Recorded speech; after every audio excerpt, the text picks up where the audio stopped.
Bona tarda. Avui anem cap a Moià per descobrir un dels establiments centenaris del nostre país, la carnisseria i cancel·laderia Can Maties, que ha estat i segueix essent un referent per a tots i totes nosaltres. Per descobrir la seva història i la seva essència, parlarem amb la senyora Anna Maria Antúnez Roca. Molt bona tarda, Anna, com estàs? Bé, perfecte, aquí esperant a veure què em demaneu. Mira, com van ser els vostres inicis? Explica'ns una mica la vostra història. Bé, la nostra història és que va venir un Maties de Portugal, per això ens diem Cal Maties, va venir a les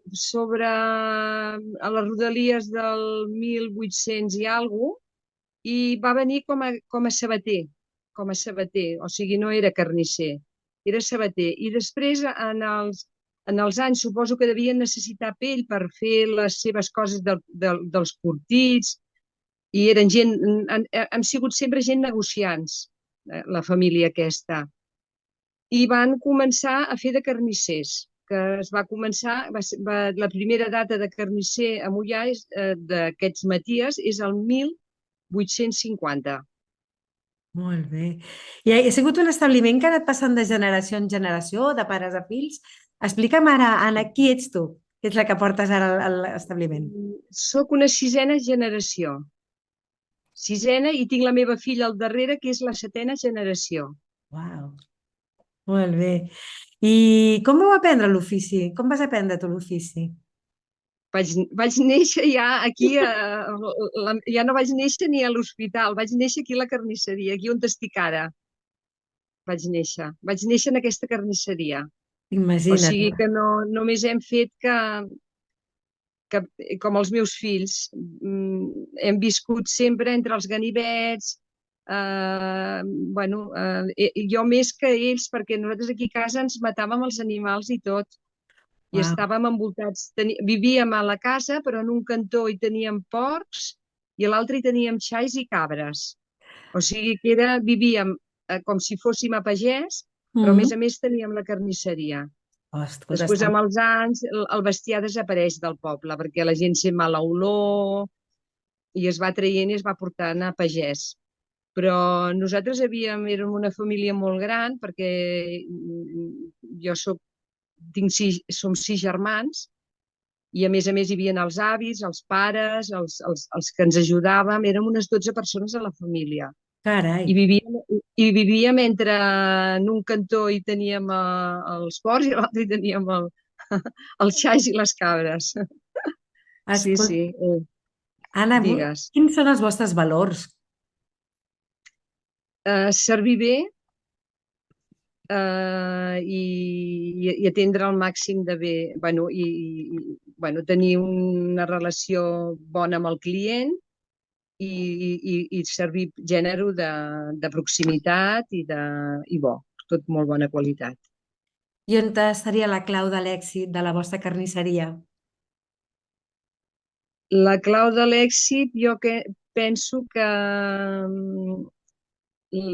això ja és fonamental, no? De tenir bon gènere i atendre molt bé el client i fer-li el que ell demana. Però a part d'això és la constància de molts anys de treball i de som-hi, d'estar sempre a totes. No dia i nit, però gairebé, pels nostres clients. Anna, ha canviat molt el producte i la forma d'elaborar-ho en aquests anys? Molt, sí, molt. Això també ha sigut una de les claus que hem anat, diem, són 172 anys adaptant-nos als temps. O sigui, des de, clar, abans no es feien hamburgueses, ara fem hamburgueses, fem menjars preparats, fem arrebossats, o sigui, fem moltes coses que la gent pràcticament quan arriba a casa o ha de posar al forn o ha de fregir o ja ho té fet, saps? Vull dir que això els meus avis no ho feien. Els meus avis venien xai, venien vedella, però no feien les coses. La gent abans s'ho feien més a casa, les coses. Ara ja tens les mandonguilles preparades, les hamburgueses. Això és l'adaptació dels temps, vull dir, fem pinxitos, bueno, m'agradaria que la veiessis, la botiga, perquè Va ser hi ha, meravellosa. hi ha molta cosa, hi ha molta cosa i elaborada i amb carinyo, i molt, molt d'amor, molt d'amor. Molt bé, Anna. Què és allò del que estàs més orgullosa? Bueno, que la gent estan tan contents de nosaltres, que això forma part de tota la història, no? De que, bueno, per començar, que jo sempre ho he fet molt a gust. O sigui, sempre m'he sentit molt i molt bé fent-ho. Que bé. Sí, sí, és el més important, no? Fer una cosa que t'agrada i es nota, vull dir, abans explicaves, no? Que posaves tot l'amor, no? És amb humor, Ai, que molt bonic. amor. Escolta una cosa, hi ha algun producte que sigui típic només del vostre establiment i que no es trobi en cap altre? Bueno, a veure, jo penso que el que es troba aquí es troba a tot arreu, però per exemple tenim les hamburgueses que les fem des de que ja els meus pares les fèiem, les fem exactament igual. Per exemple, l'altre dia em trobo una noia i em diu: oh, però si és l'Anna Maria. I diu: ai, la de les hamburgueses, saps? Sí, sí. Vull dir, aquelles hamburgueses tan i tan bones. Vull dir, i en venem moltíssim, però vull dir, perquè és que són... No hem canviat la fórmula, saps? Vull dir, l'hem feta sempre igual i la gent és un producte que agrada molt. A part que també tenim la botifarra, que venen molta gent a comprar-nos a la botifarra. Tenim productes estrelles. Per dir-te que, per dir-te que el que venem més, i és una curiositat perquè ho hem mirat amb l'ordinador i això, el que més venem són canelons que fem nosaltres. Ai, El que més venem amb unitats és canelons. segur que deuen ser boníssims. Sí, sí, ara mateix he anat a caminar amb una noia i em deia, però és que ens han sortit espectaculars, que estaven boníssims. Vull dir, allò que et fa com una mica de cosa i tot, no?, que tinguin tan, tan, tan bo. Vull dir, penses, uf, si un dia no et surten bons, què passa? Oh, sempre No, segur. però vull dir, l'hamburguesa és un producte, a part de que es consumeix molt, i que en aquests moments les estem fent de molts gustos, i la meva filla ja ha anat incorporant ja... l'hamburguesa típica és la de vedella, la que és de Sí, tota la vida, però clar, les fem amb ceba, amb formatge, amb sobrassada, amb el que la gent els hi vingui a gust. Però ara ja ens hem començat a adaptar, perquè a més la meva filla ja té gent que no menja, amics que no mengen carn i tot, i hem començat a introduir fer hamburgueses, que en realitat no s'hauria de dir hamburgueses perquè no són de carn, però amb la forma d'hamburguesa, amb diferents tofu, vegana, no? amb pastanaga, vegans. Estem en el món vegà, amb croquetes, amb coses veganes, amb canelons també de verdures, saps? Vull dir, ens anem adaptant també al món que ve, que la gent també tenen un altre respecte i una altra manera de menjar. I tant. Sí. Escolta, ara t'estava escoltant, Anna Maria, clar, tu m'estaves parlant de l'evolució, no? Realment heu Mhm. evolucionat molt. Com us heu adaptat als canvis? Ja no només amb les formes d'això, sinó fins i tot, no?, amb el canvi dels instruments, no? Tota la part d'elaboració, tot.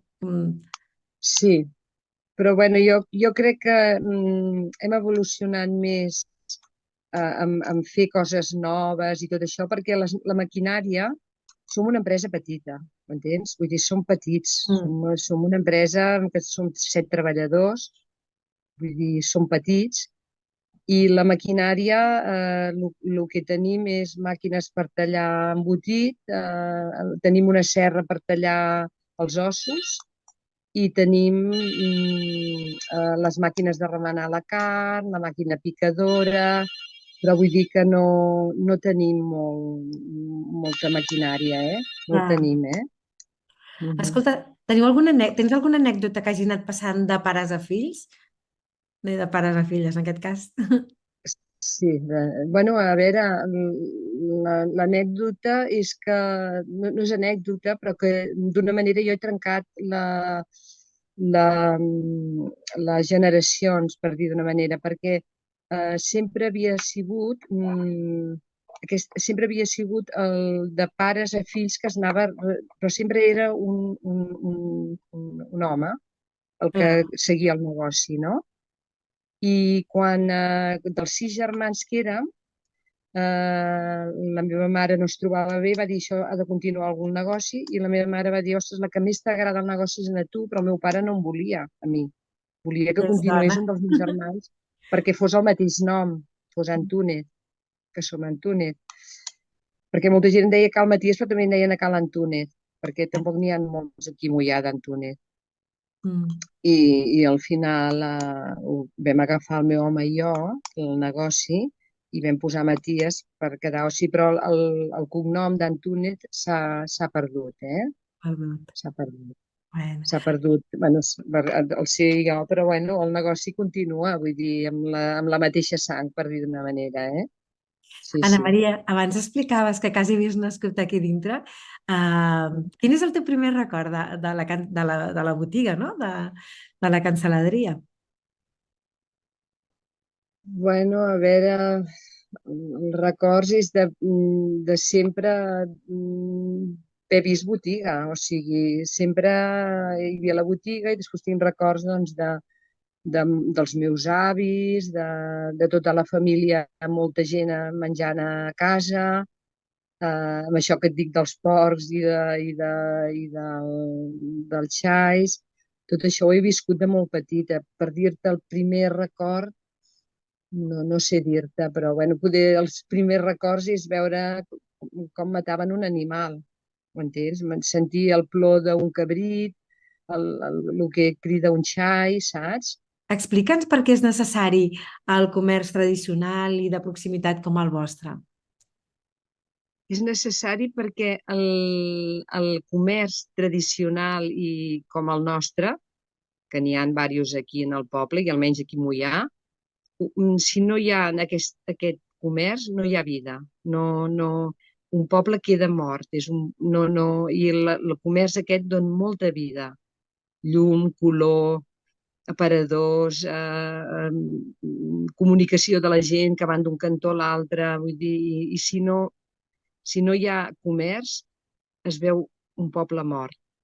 Jo suposo que a Barcelona passa el mateix, vull dir, encara que no siguin tradicionals les botigues. És necessari el comerç aquest. A més que l'atenció és molt diferent. És vida, és vida.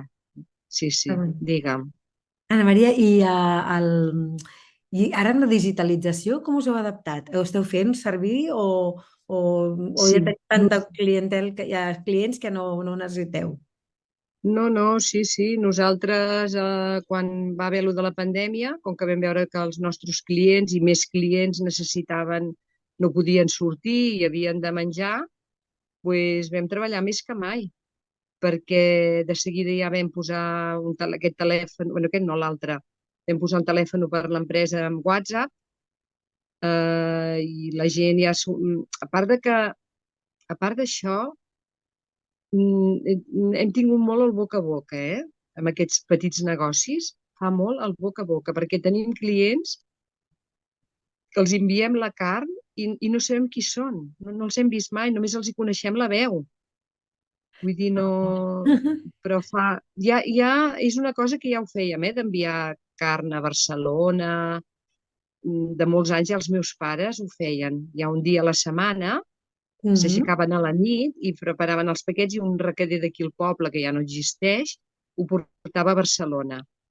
I nosaltres ja en fèiem molts, de paquets a Barcelona, però ara, amb això de la pandèmia, va haver moments, però era impressionant. Se'ns va canviar la vida, perquè vam passar de... Normalment, al cap de setmana teníem molta feina, però com que al cap de setmana la gent no podia sortir, no podia venir, Doncs, entre setmana, paquets, cap a Barcelona, cap a Sabadell, cap a Terrassa, cap a Sant Vicenç de Montalt, a tot Carai. arreu ens arribava el recader, sí, sí, molt Carai. bé. I és el que fem servir més que tot és el WhatsApp, el correu electrònic i, bueno, i el telèfon, per si t'ho han d'explicar més bé o això. Molt Però bé. no, ens hem adaptat amb això, eh? Que bé. Sí, sí. Escolta, Anna Maria, quins són els projectes de cara a aquest any, no? De futur? El projecte meu és de ja començar a deixar una mica, perquè en aquests moments he fet 66 anys, i la meva filla anar-ho adaptant-se a ella, saps? Mm. Vull dir, ara hem buscat una noia precisament d'aquí del poble que deixa una carnisseria, que ella té 55 anys i vol treballar al compte d'un altre, suposo, per la qüestió del seguro, saps? I també està cansada perquè fa molts anys que treballa sola i ho té tot per ella. I ens va demanar feina, dic, ostres, doncs seria una bona ocasió que tu entressis i jo em anés tirant perquè és que estic Ah, cansada, eh? jo m'ho imagino ja. Sí, m'agrada molt i m'encanta, però veig que quan m'aixeco ja no és allò que m'aixeco i penso, ui, aquesta esquena ja, és que són molts anys, de treball, molts, molts, molts. Difícil, molta feina, és veritat.